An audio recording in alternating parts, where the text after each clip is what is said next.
welcome the beautiful Miss Marshawn Evans Daniels.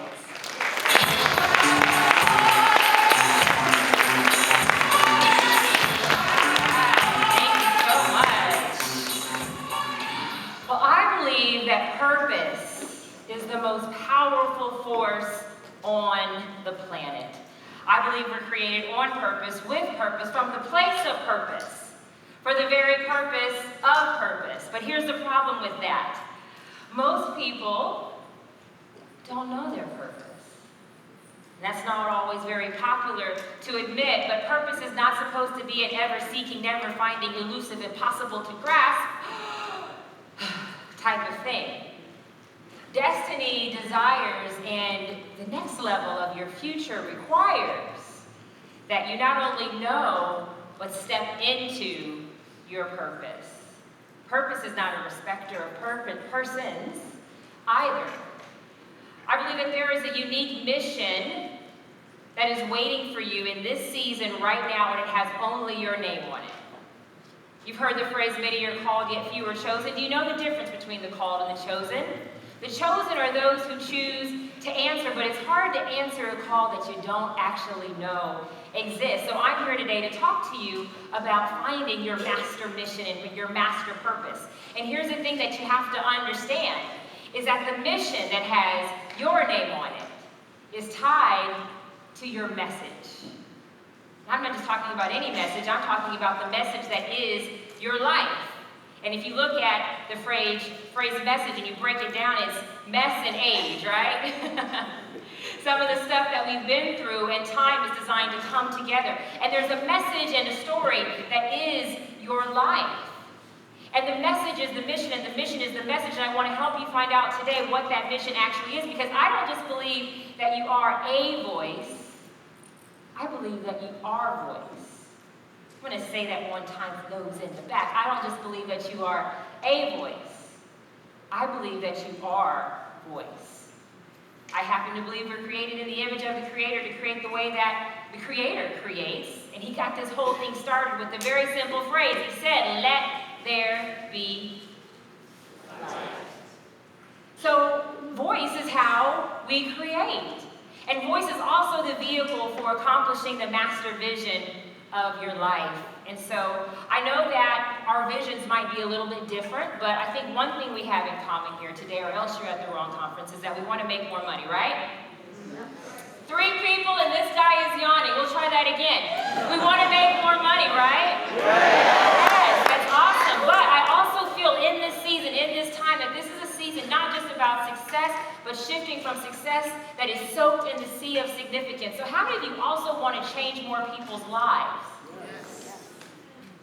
And do so in such a way that leaves a legacy that also helps you to accelerate the legacy of your family. Because I know I wanted to make more, not just because I wanted to have more, but I wanted to make sure that my parents had opportunity, because of the opportunities that they gave me, I wanted to make sure that they always lived their lives comfortably. People that I'm working with, usually they want to make sure that they can make sure their parents have good care, that their children can go to the schools of their choice. And one of the things I'm also finding as I've been traveling over the last 8 years is that so many of us have a story that's inside of us, and we haven't necessarily known how to get it out. So how many of you ever thought about writing a book one day? Look around the room. Literally, like, look around. If I'll do it like Anthony Tuggle, I'll do this by you. And how many of you have ever thought about maybe actually being on a stage, being a speaker, or someone has told you that you have a story that you should share, or strategies that you should get into the hands of other people? Let me see that by show of hands. Some of you have been thinking about this for a long time. You should have both hands up and then you're at the same time. Well, I'm going to show you today what the purpose journey looks like. I'm also going to show you how to take your mess, turn it into a message, and then into a mission that you can turn into millions. Is that okay? Now, I'm not talking about something that I've never done. I'm also going to talk to you about how I went from stuck and scratch and hitting rock bottom and building a multi-million-dollar empire. You know how many zeros that is, right? In one of the most difficult seasons of my life. And so I want you, though, to show up with me. I'm going to actually draw for you here today. I'm going to show you the path to entering into your life purpose, how to embrace your voice. But I want you to be thinking right now something that I want you to be really processing, which is, what am I really here to be and do and share? If there was one thing that I could share, not just one thing that I could do, the reason we don't think about our voices is because we're taught to be human doings as opposed to beings, and no one ever tells us that our voice is the actual master design of our lives. So I want to challenge you to believe this one thing, and that is that your life is not your own. And that your life is a story. Your life is a message. It's a sign of divine strength, actually, that's waiting to be told. What are the strategies that you know? What is the story that's waiting to be told that is your life? If you're ready, I want you to say with me, oh yeah. Oh yeah. So stage one, I call this actually the purpose map, and I'll share with you how I came across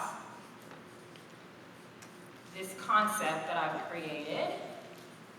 It's actually an excerpt from my new book, Believe Bigger, right here up front. It's been the #1 new release in the country in women in business for 15 weeks.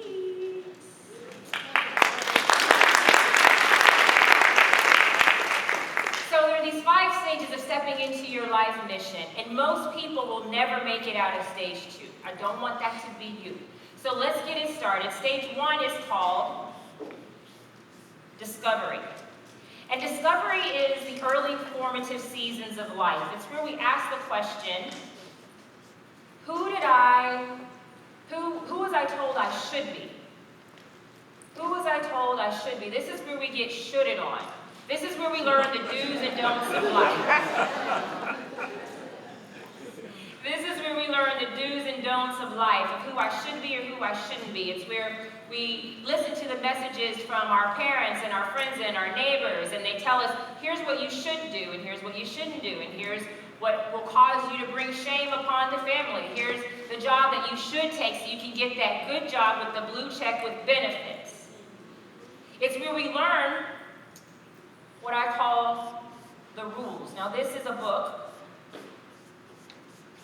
And each of us has our own internal system of rules that are like a navigation system telling us where we should go, where we're good enough to go, where we couldn't go, where we shouldn't even try to be, and also what would cause us to be accepted. Now, what I know for sure is that when a man or woman does not know his or her purpose, he or she settles. We settle for people-pleasing, for protocol, for approval, for appropriateness, for whatever the rules have told us we needed to do. So the reason oftentimes we don't know our purpose is because we've been trained to ignore it. We've been trained to fit in with what other people said we should do, so we never actually tap into the realm of possibility because we traded for predictability, which is what the rules want. It's difficult for visionaries like you to actually step into the master purpose of your life because you have to deal with the abuse of the mediocre.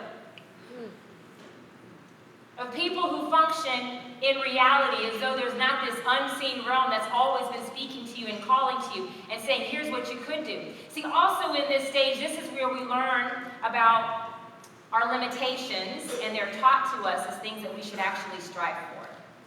There's these 2 competing voices that are always at battle for our inner light, for our purpose, and for our mission. The first voice I call little me. Now, you know little me. Little me is that obnoxious little roommate in your head. The voice that says, who do you think you are? Why would you even dare to ask for that raise? Little me is the voice of fear that always is obsessed with helping you to believe, or I should say not helping you, but conditioning you to believe that you're not worthy of something that you've already been predestined for.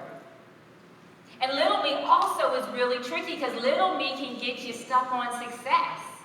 And little me will always open up opportunities for success if it'll keep you out of your place of significance. Because little me doesn't want you to know the rest of the path to your purpose. So, do you follow me who little me is? The opposite of that is future me. Now, future me is the voice of faith. And future me certainly isn't scared of little me. In fact, future me swallows little me for breakfast.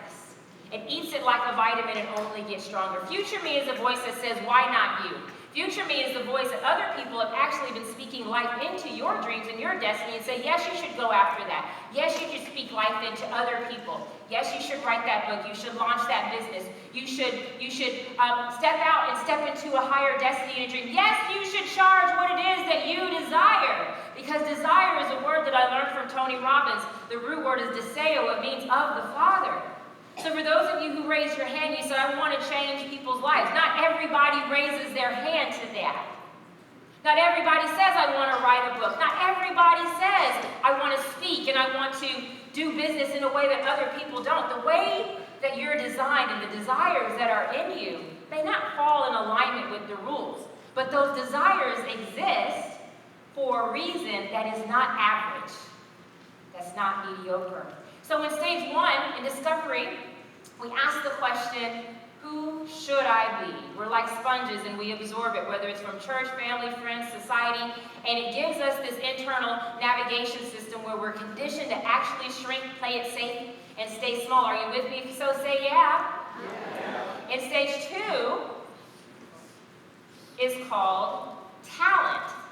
Talent is where we ask the question, who did I decide to be? I love seeing those of you who are writing a destiny map down. I do believe that this is going to change several people's lives who really tap into this.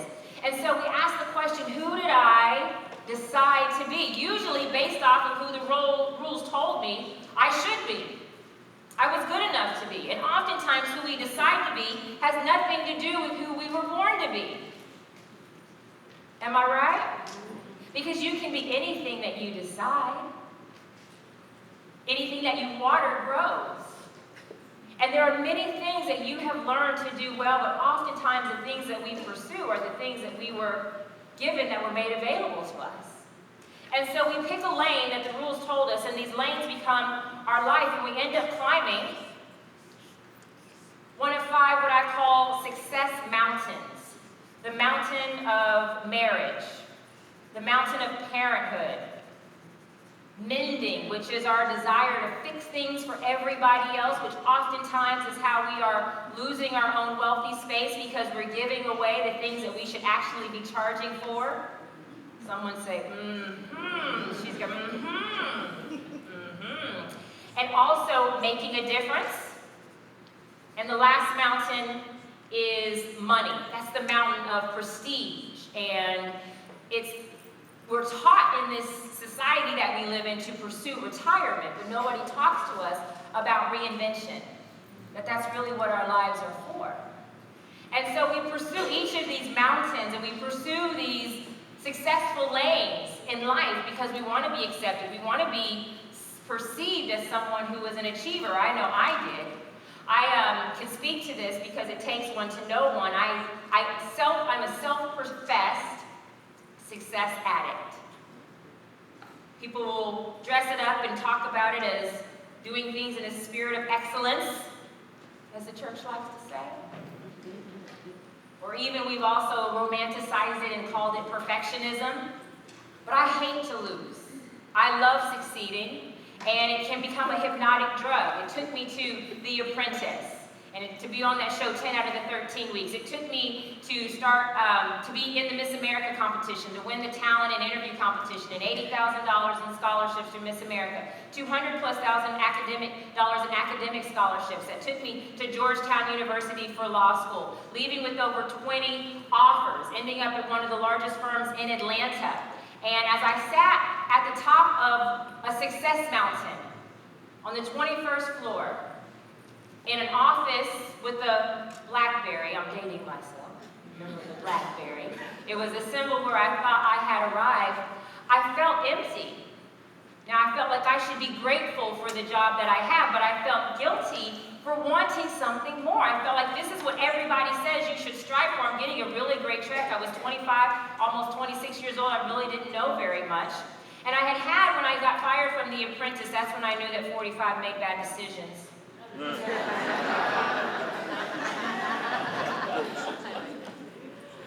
The day after I got fired, I was finally in a suite in a hotel room in New York all by myself.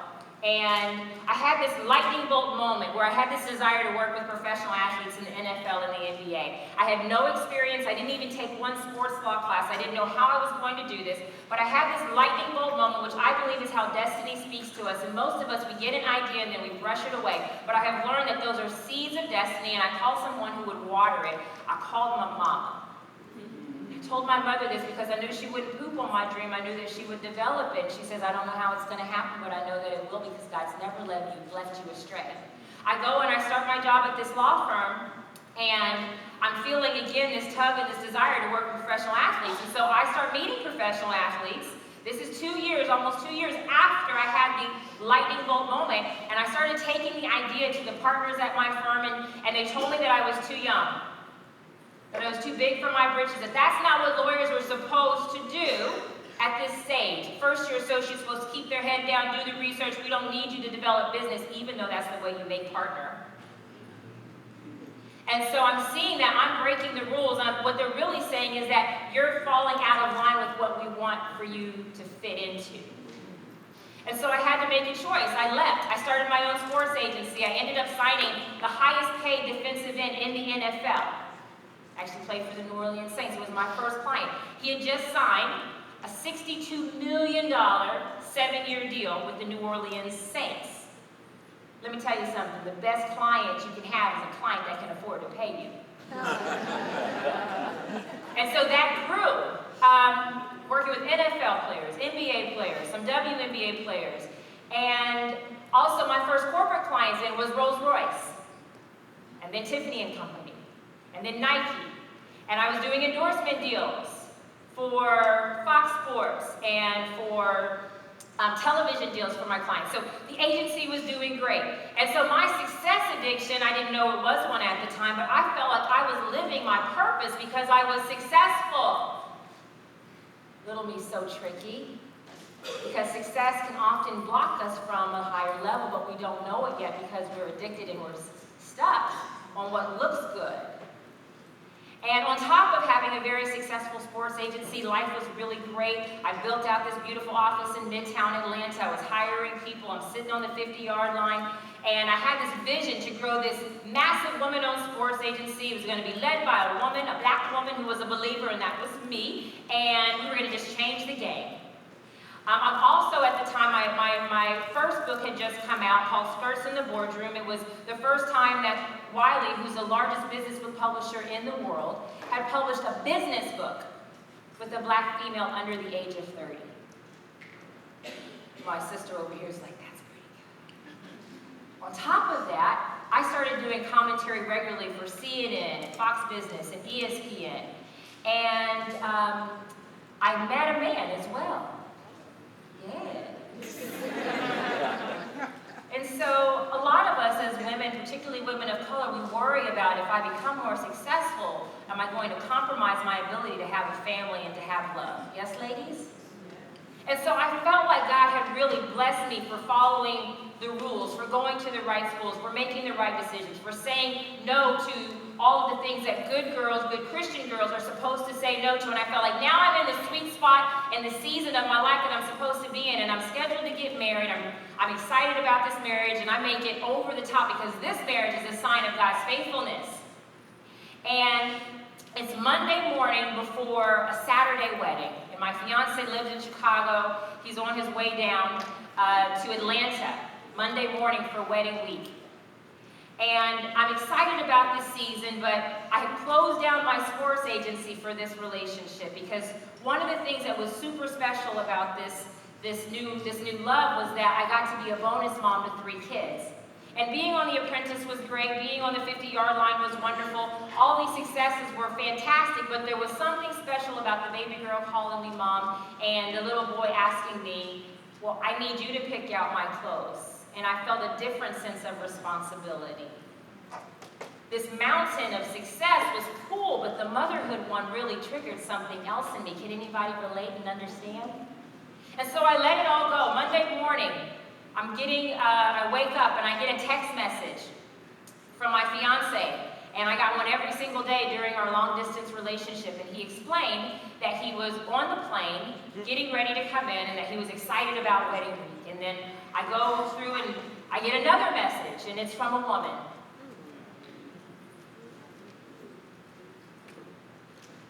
You already know this is about to go to hell. And she explains, mind you, it's 6 days before my wedding. We have a meeting that afternoon with the hotel for a final walkthrough and cake taste testing. And she explains that she's been sleeping with my fiance. I knew her. And at first I didn't believe it. I called him to see if it was true, and he's on the plane, and the flight attendants are telling him, "Sir, you've got to turn your phone off." But he said, "Honey, don't believe her. I knew something was like this was going to happen. Don't believe her. I love you. I'll be there soon. Don't believe her." And it was that word "believe" that really stood out to me, that caused like the spidey senses on my head to stand up and say, "There's something wrong here." But then this oak tree stood up inside of me and said, "Get dressed and go to the airport." I can't tell you the whole story because I want to make sure I get through everything, but it is in this best-selling book, Believe Bigger.